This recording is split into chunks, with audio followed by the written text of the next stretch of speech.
If your e-commerce business isn't using cohort analysis, this video will drastically boost your attention efficiency and provide profound insights into your marketing strategy. And the best part, it's free to use with Shopify, so let's dive straight into it. So what is cohort analysis? Simply put, cohort analysis is a method of studying customer behavior over time. By grouping customers based on shared characteristics or experiences, you can identify trends and patterns that inform your business decisions. Before we dive into how to analyze this data and what decisions you can derive from it, let's explore the critical insights you'll gain. Every brand owner or their marketing team needs to be using this, by the way. You cannot forecast efficiently without it. So what are the key insights from cohort analysis? Understanding customer lifetime value. Cohort analysis helps you understand the lifetime value of different customer segments, enabling for better resource allocation. You can view this holistically by product, by month, country, or even subscription model and more. For example, if two products both generate 5,000 new customers annually with the 5 ROAS, but one has an additional LTV of $200,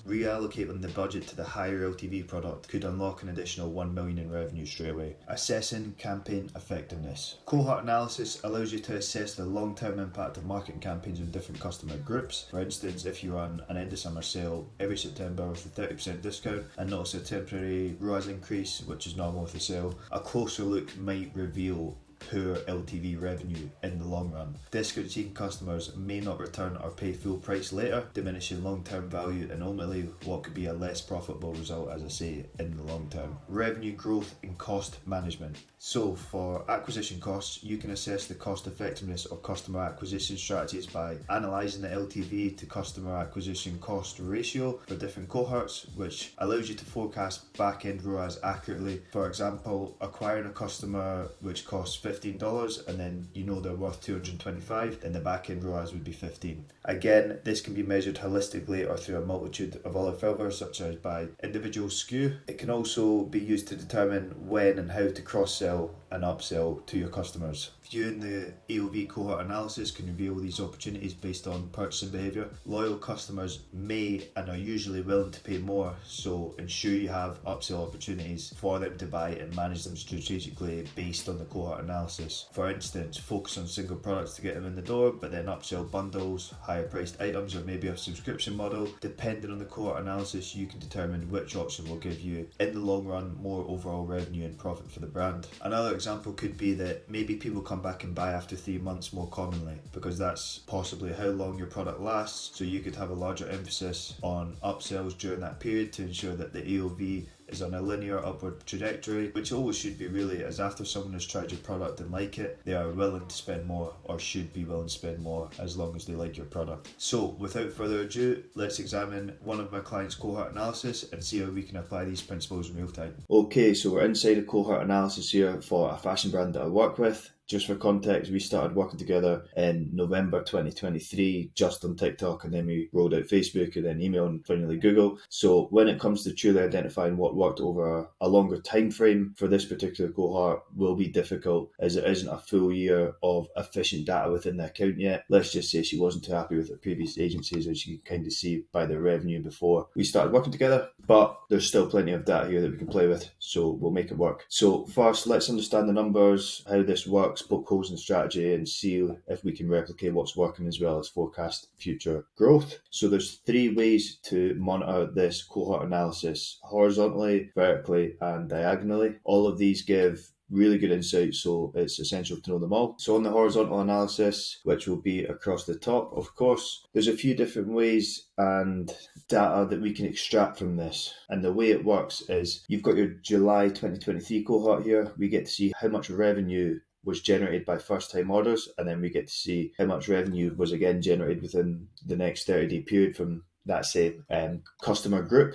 And then we get to see again month on month. So the best way to look at this is July and then August and so on. So 3.6k generated in July, and then there was actually none made in the next 30-day period, and then so on. It isn't technically July, August, it's within 30 days, but let's just refer to it as that, as that's the best way to break it down. So what can we kind of learn from this? We can figure out our churn rate by filter. So for example, let's do something with a bit more data. Once we get to December in month 3, we can kind of see that the sales are dropping, even though they do climb a bit more. So that means potentially an obvious reason or an obvious solution could be in month 3 of our emails, we might want to send more volume of newsletters. We might want to change the strategy. We really need more context on what's going on across the full brand to be able to identify the holes. But we know that there is a hole there. It's not a massive one, but you can see the revenue's more than half of it was in the previous month in terms of retained customers and what they're spending. We also want to make sure that price is increasing over time, so we can look at the average order value and we can see by month if it's on a linear trajectory up the way, which it should be because people already have purchased, they like the brand, they trust it, they're actually looking to buy again. So this is an opportunity to get them on a subscription, upsell them, cross-sell them, sell to them in any way, but ideally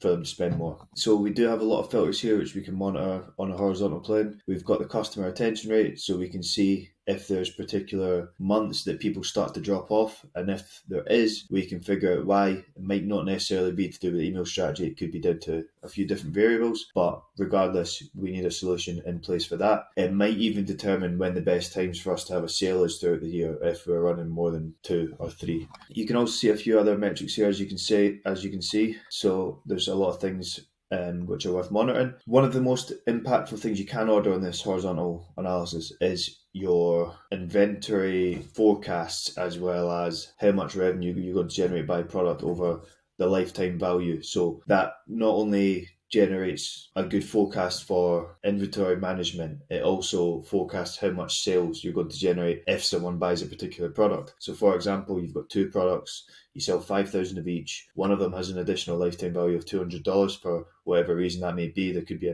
a lot of reasons. And then if we were to allocate the budget across to the product that we know has an additional 200 LTV over the course of the year, then we know that we're going to generate $2,000 times 5,000 sales extra, which is a lot of money, about $1 million probably. And again, you can kind of do another filter here by country. So this is a good way to work out seasonal trends. So again, this is a fashion brand, so sometimes there'll be periods where more winter related products will perform better. Sometimes there'll be more times where summer related products might work better. So we can monitor this cohort by product over time, by month, by season, which will allow us to allocate the budget effectively throughout the months and pull it back in the months that it might be better advertising different products. Another way we can use this horizontal analysis is figuring out ROAS on the back end. So let's say, for example, we filter by product. I'm not going to do this here. I'm not going to share the name of the brand as it's private. If we were to filter by the product name, then another really impactful thing you can use with this spreadsheet is forecasting your future ROAS based on the cost you acquire to achieve these new customers in a particular month, and then how much they'll actually be worth in the long run. So for example, if you had a product that you were selling for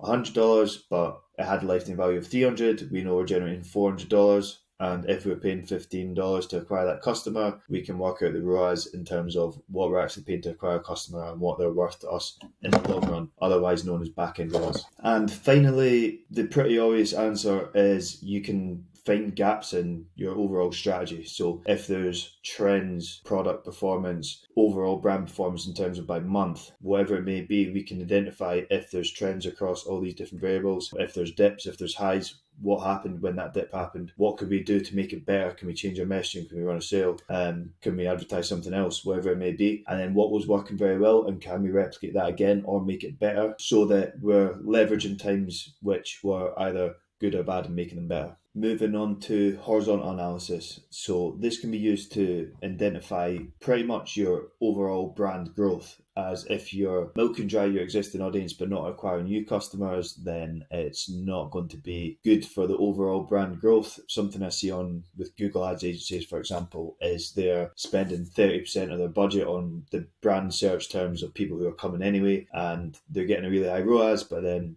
if we were to look at these numbers, we would see that reflected in the performance. So we can see here that we're on a really high upward trajectory in terms of acquiring new customers. As we can see, if we were to add both these columns up together, put it in a graph, we can see that we're generating a lot of new customers month on month, and the rate that it's grown at is really quick, especially based on the ad spend. So again, this is identifying the new customer ratio in relation to your actual overall sales if you were to cross-reference it with your Shopify data. So we can also use it to identify sales impact. So if, for example, we ran a Black Friday sale here, we actually didn't, but if we did, we could see, okay, so we are acquiring new customers, but when we cross-reference it with the horizontal plane, are they actually going on to have a good lifetime value? Was it worth running that sale in the first place? If those people that are buying with a potentially heavy discount in Q4 are qualified ideal customers and go on to actually generate good lifetime value for the brand, was it worthwhile? We can monitor that impact, and if it wasn't worthwhile, maybe we reduce the sale amount or don't run the sale at all. We can also monitor months generated more new customers. So if there was a standout month where we noticed that, okay, over the last couple of months we've generated over 120k in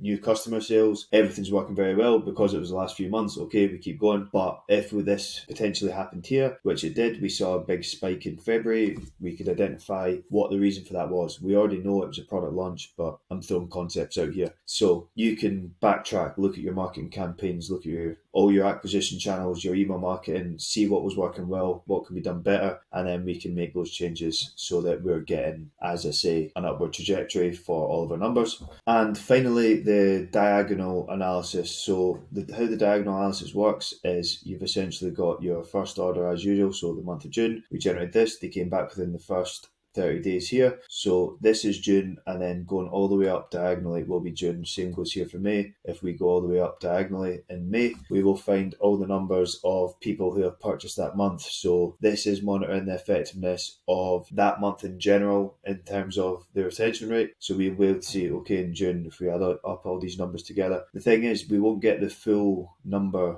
of revenue in June in terms of new customers and customers who are reoccurring, because this table would need to be infinite and go all the way up. But as you can see, there's only 12 months at a time of data, but 12 months of data is a lot to forecast. So again, I don't look at the diagonal analysis too much because those numbers are elsewhere, but you get the concept of the idea. So if you'd like to know more about these strategies or to speak to me directly to apply to work with us, click the link in the bio to visit our website and book a free consultation. During the call, you can come to me with any questions. I'll share our process to deliver results, and at the end, if you want to work with us, we can discuss that. Thanks for watching the video. If you found it helpful, don't forget to follow the channel for more valuable tips and updates, and I'll see you in the next video.